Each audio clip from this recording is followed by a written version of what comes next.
Hi guys, welcome back to my channel. It's been quite a while, but we're back to it with 5 mistakes as an entrepreneur. And welcome to many people who are subscribed just recently. Thank you for following me in this journey as I give value as much as I can through my experiences. It's your girl Adiba, also known as CEO Adiba on all platforms. We're going to talk about the 5 mistakes I've made as an entrepreneur. Last year I hit my 6 figures in business profit. We're still in the 6 figures this year, thank God, alhamdulillah. But obviously, we are gonna continue to hit more milestones, inshallah. Let's jump into the first mistake I made. Some of these are gonna be quite some vulnerable experiences I'm gonna share, but let's stick to it. The first one is when I've just started, especially in the financial industry and started with my license, I should have followed my gut in choosing the right mentor. I'm gonna create, when I'm ready,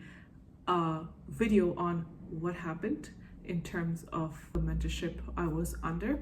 But that aside, I had a lot of gut instincts saying I shouldn't have continued with that particular mentor. A lot of times we deem someone who's older than us as someone with wisdom and experience, and sometimes they show something about them that might not be true, and that's what I felt entrapped of. And I thought this person had a lot of wisdom and business knowledge in the way I want to extend myself in the entrepreneurship world, but I was actually quite betrayed by learning what was truly happening. That happens with a lot of people. A lot of people claim they are mentors, but they don't have the receipts to show for. They can fake it, they can fake the receipts, but they don't have true receipts of experiences and milestones. Be careful with who you choose as your mentor, because they can actually make or break you. I think I could have stretched myself and scaled myself even more, but because I was under the wrong leadership, and this could happen in the corporate world too, I was under the wrong leadership, I was left over, you know what I mean? Which hit me quite hard, and I had to go through a lot of periods of sacrifice and I would even say compromise and falling back, but thank God we moved past that and we're still growing. Are there still places that I'm still building because of having gone through that? 100%. But everything happens for a reason. But if I was to do it again, I would make sure to research my mentors first. Second one, when I started making really good money, especially in the beginning, I've been in business for almost like 7 years, but I've been in entrepreneurship longer. But let's talk about where I really got into business, like a legitimate thing where I was scaling it to be bigger, because I'll share another story on all the different businesses I have done. With business, there's variable income. There's months where I would make a good amount of money and I would be like, oh yeah, I'm gonna make this every single month. This is at the beginning. And guess what? Maybe a month after or 2 months after, it wasn't doing as well. And especially if you're in Canada, a lot of things are very seasonal. The consumer market is very different, which I'm going to talk about in the other mistake after this one. But due to that, a lot of times I was running low because I was not distributing and living off of a percentage of my income, which obviously I have a method now, which I'll teach in another video. That's a big mistake that a lot of business owners do, and I did it as well. That brings me on to the third mistake, which is slowing down when months were doing really well. Because I felt at ease when a month or a continuous 2 months was doing really well beyond my expectation and understanding at that time, I was like, oh, this is gonna happen every month. This momentum is gonna continue. But we don't realize in business, a lot of times we harvest today what we did 90 days ago, while ago. You have to put the seeds down, you have to water the seeds, whatever that looks like for your business, and then you get to gain the harvest. But during harvest season, a lot of business owners slow down thinking the harvest will be forever. But just like most things, you have to keep on going. Now I learned that when there is great upheaval times in my business, to continue the same efforts I put in a month ago or 3 months ago, because yes, it's doing great now, but if I still don't do the groundwork that I was doing 3 months ago, or just the activities 3 months ago to get what I wanted now, or even better now, it might fall off for later. Sorry if there's some background noises. I have my window open and some sounds can come through it because iPhone seems to grab a lot of sound. But yeah, that's very important, is keep your momentum of action going, even with the reward of the harvest is bountiful. Fourth one, this is even particular if you are in Canada.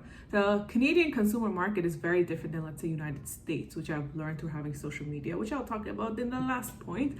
But the consumer behavior is very different, and a lot of times businesses are very seasonal because people usually purchase a lot from August, I would say, to October, November. Things slow down. Unless you're retail, it could go really high in December because of the holiday season, but it can slow down again in January, and then February, March, April, it builds up. And then sometimes in summertime, certain businesses kind of slow down, whereas some of the retail businesses, again, start doing well. So in terms of my business, I learned, because I'm in the, financial consulting and stuff like that, people don't really like the best consultations in December because they're already spending money, but usually February it racks back up. But I didn't understand that.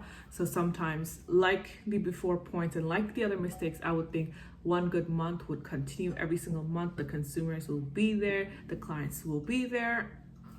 Yeah, it doesn't work. Most businesses, if you're already not a large business in Canada, you will be hit by seasonal drifts. When we did Airbnb, we got a huge dip in around after November. My partner, he has a moving business, and that also hits around the November mark. So we just have to be mindful. I wasn't mindful. Like, I was young when I started business too, so I didn't do a lot of research, but now I understand the power of R&D. Whatever country you're in, it's really important to understand the consumer behavior. Yes, you can market a lot still, right? A lot of the consumer behavior can be beat by marketing, but when I started on, I had all this capabilities of marketing. I only did what I knew.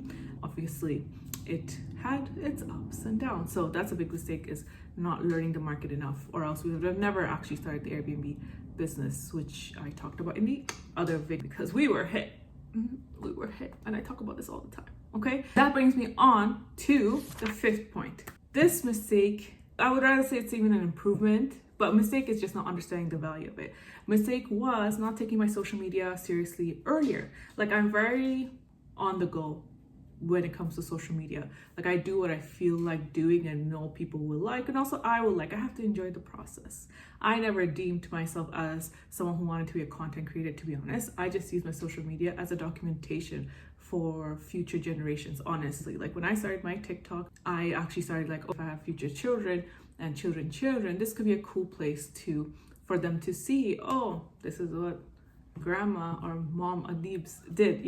I just did it on that basis, but obviously I later learned that I can monetize it, which I have a love-hate relationship with in terms of social media. Like, I hate the fact that we like monetize everything. Sometimes it takes the creativity out when we put a quantitative measure to something that is supposed to be qualitative. Do you know what I mean? But I do wish I did take it seriously earlier, in terms of using it to build more clientele, even if that meant just having a different page for my business, and just having a more strategic plan and more consistent plan like I do now. I'm still not perfect.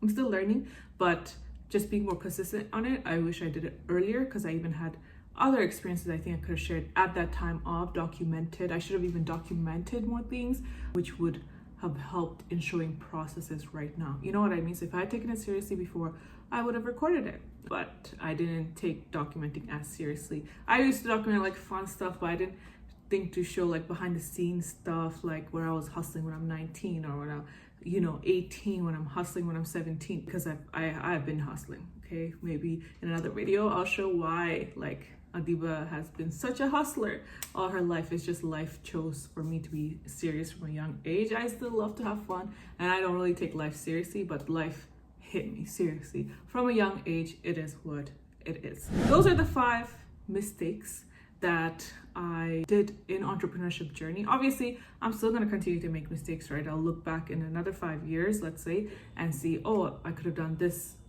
in the last 5 years. You know what I mean? We're going to continuously have trials and error period. We're not going to be perfect. We fail forward. You know what I mean? So it's really important we at least are self-aware on what happened and what we can do better so we don't repeat it. And also, I hope this video helps you guys out in terms of your entrepreneurship journey, or even any journey you're on in growing yourself, because this page is all about getting to your next level, because we're all leveling up and progressing as people. If you guys like videos like this, I'll keep on posting videos about the journeys of entrepreneurship and things you guys can take on in terms of resources, as well as finance and different things in my life and travel. So if you have not subscribed already, make sure you subscribe so you can stay tuned with all of the fun stuff I have for you guys. So I hope to see you again, and I hope you keep on learning so you can keep on earning.